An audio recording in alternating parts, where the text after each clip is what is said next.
اعوذ باللہ من الشیطان الرجیم بسم اللہ الرحمن الرحیم۔ اللہ تبارک و تعالیٰ کے نام سے شروع جو بڑا مہربان اور نہایت رحم کرنے والا ہے۔ ایک ایسی قوم جس پر اللہ تبارک و تعالیٰ نے اپنا دردناک عذاب نازل فرمایا اور اس قوم کے تمام لوگوں کو بندر بنا دیا۔ اس قوم کے لوگ کون سا ایسا گناہ کرتے تھے جس کی وجہ سے اللہ تبارک و تعالیٰ نے ان پر دردناک عذاب نازل فرمایا، اور یہ لوگ بندر بننے کے بعد کتنی دیر زندہ رہے اور پھر ان کو کس قدر دردناک موت آئی۔ جب یہ لوگ بندر بن گئے تو یہ لوگ اپنے عزیز و اقارب کو دیکھ کر ان سے کیا کہتے تھے، اور کیا آج کے دور میں پائے جانے والے بندر اسی قوم کی نسل میں سے ہیں؟ ان تمام تر سوالات کے جوابات قرآن و حدیث کی روشنی میں آج کی اس ویڈیو میں ہم آپ کو بتائیں گے، لہٰذا آپ سے گزارش ہے کہ ہماری اس ویڈیو کو اینڈ تک ضرور دیکھیے گا۔ انسانوں کے بندر بننے کی ابتدا حضرت داؤد علیہ السلام کے دور سے ہوئی۔ اس واقعے کا پس منظر کچھ یوں ہے۔ حضرت داؤد علیہ السلام اور ان کی قوم سمندر کے کنارے ایلا نامی گاؤں میں رہتے تھے، اور ان کی تعداد 70,000 کے قریب تھی۔ یہ قوم بڑی ہی خوشحال تھی اور اللہ تبارک و تعالیٰ کی فرما بردار قوم تھی۔ اس قوم کو اللہ تبارک و تعالیٰ نے بے شمار نعمتوں سے نوازا تھا۔ ہر طرف سرسبز و شاداب باغات اور ہر طرف ہریالی ہی ہریالی تھی، اور اللہ تبارک و تعالیٰ کی بے پناہ کرم نوازی تھی۔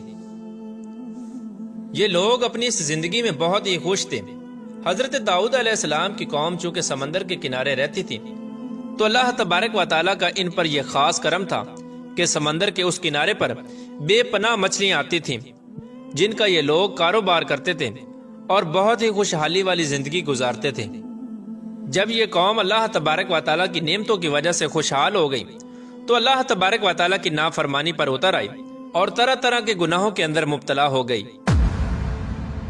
اور پھر ایک دن اللہ تبارک و تعالیٰ نے اس قوم کا امتحان لینے کا ارادہ کیا اور حضرت داؤد علیہ السلام کو وحی بھیجی کہ اپنی قوم سے کہہ دیں کہ وہ سنیچر کے دن یعنی ہفتے والے دن مچھلی کا شکار کرنا بند کر دیں۔ اس طرح اللہ تبارک و تعالیٰ نے حضرت داؤد علیہ السلام کی قوم پر ہفتے والے دن مچھلیوں کا شکار حرام فرما دیا، اور پھر یہاں سے اس قوم کی بربادی شروع ہو گئی۔ حضرت داؤد علیہ السلام نے اپنی قوم کو بتایا کہ اللہ تبارک و تعالیٰ نے ہفتے والے دن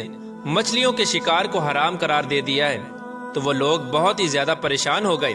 اور ساری قوم سر جوڑ کر بیٹھ گئی، کیونکہ ہفتے کا دن ہی وہ دن تھا جس میں مچھلیاں وافر مقدار میں آتی تھیں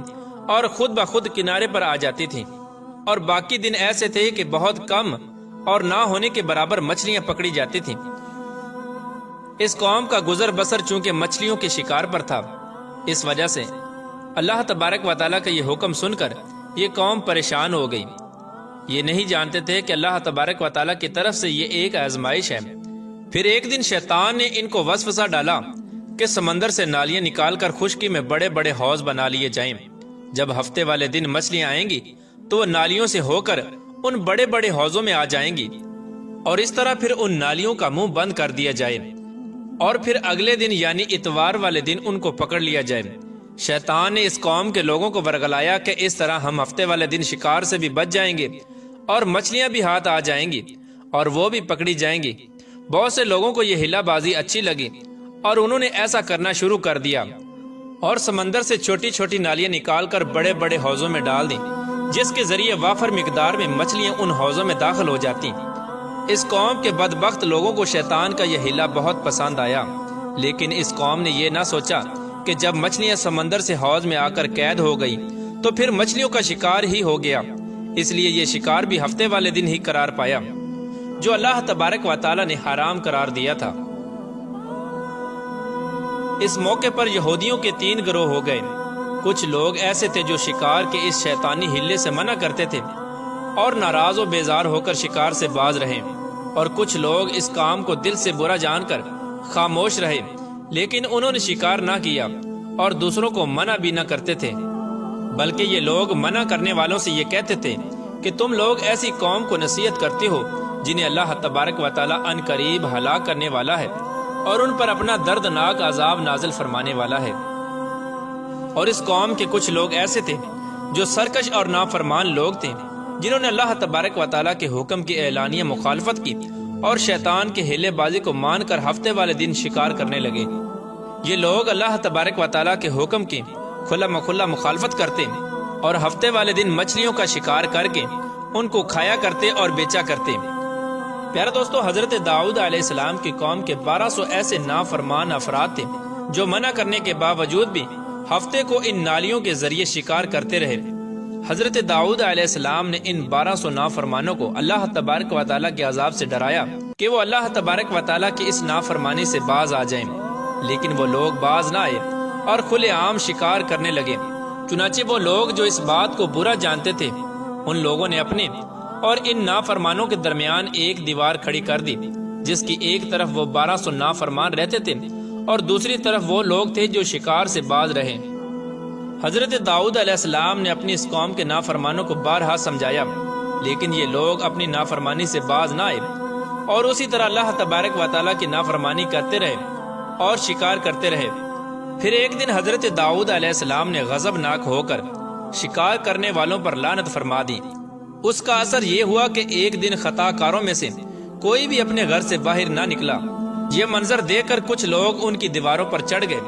تاکہ معلوم ہو سکے کہ وہ لوگ کس حال میں ہیں۔ جب ان لوگوں نے ان نافرمانوں کو دیکھا تو وہ سب کے سب بندر کی صورت میں مسخ ہو چکے تھے۔ اللہ تبارک و تعالیٰ نے ان کی نافرمانی کی وجہ سے ان پر اپنا دردناک عذاب نازل فرمایا اور ان کو انسانوں سے بندر بنا دیا۔ جب لوگ ان مجرموں کا دروازہ کھول کر ان کے گھر میں داخل ہوئے تو وہ بندر اپنے رشتہ داروں کو پہچانتے تھے اور ان کے پاس آ کر ان کے کپڑوں کو سونگتے تھے اور زاروں کی تار روتے تھے، لیکن وہ کچھ بول نہ سکتے تھے۔ اللہ تبارک و تعالیٰ کے ان نافرمان بندر بن جانے والے لوگوں کی تعداد 12,000 تھی۔ ان 12,000 لوگوں نے اللہ تبارک و تعالیٰ کی نافرمانی کی اور اللہ تبارک و تعالیٰ نے ان کو بندر بنا دیا، جس طرح کہ اللہ تبارک و تعالیٰ سورہ بقرہ میں ارشاد فرماتا ہے، اور بے شک ضرور تمہیں معلوم ہے تم میں کہ وہ جنہوں نے ہفتے میں سرکشی کی تو ہم نے ان سے فرمایا کہ ہو جاؤ بندر دھتکارے ہوئے۔ اس طرح حضرت داؤد علیہ السلام کی قوم کے 12,000 نافرمان بندر بن گئے۔ یہ لوگ 3 دن تک زندہ رہے اور اس دوران یہ کچھ نہ کھا سکتے تھے اور نہ ہی پی سکتے تھے، بلکہ یوں ہی بھوکے پیاسے سب کے سب ہلاک ہو گئے اور 3 دن کے اندر سب کے سب مارے گئے۔ اور وہ لوگ جو ان نافرمانوں کو اللہ تبارک و تعالیٰ کی اس نافرمانی سے منع کرتے تھے، اللہ تبارک و تعالیٰ نے ان کو اس عذاب سے سلامت رکھا، اور وہ لوگ جو اس شکار کو برا جان کر خاموش رہتے تھے، اللہ تبارک و تعالیٰ نے ان کو بھی اس عذاب سے سلامت رکھا۔ پیارے دوستو، اب بات کرتے ہیں کہ آج کے دور کے بندروں میں سے کیا کوئی بندر ان کی نسل میں سے بھی موجود ہے، یا آج کے دور میں پائے جانے والے بندر انہی بندروں کی نسل میں سے ہیں؟ اس کے متعلق روایات میں آتا ہے کہ حضرت عبداللہ بن مسعود رضی اللہ تعالیٰ عنہ سے روایت ہے کہ حضور پاک صلی اللہ تعالیٰ علیہ وآلہ وسلم سے کسی نے سوال کیا کہ آج کے بندر کیا حضرت داؤد علیہ السلام کی قوم سے ہیں؟ تو حضور نبی کریم رؤوف الرحیم صلی اللہ تعالیٰ علیہ وآلہ وسلم نے ارشاد فرمایا کہ اللہ تبارک و تعالیٰ جس قوم پر عذاب بھیجتا ہے یا ان کی شکلوں کو مسخ کرتا ہے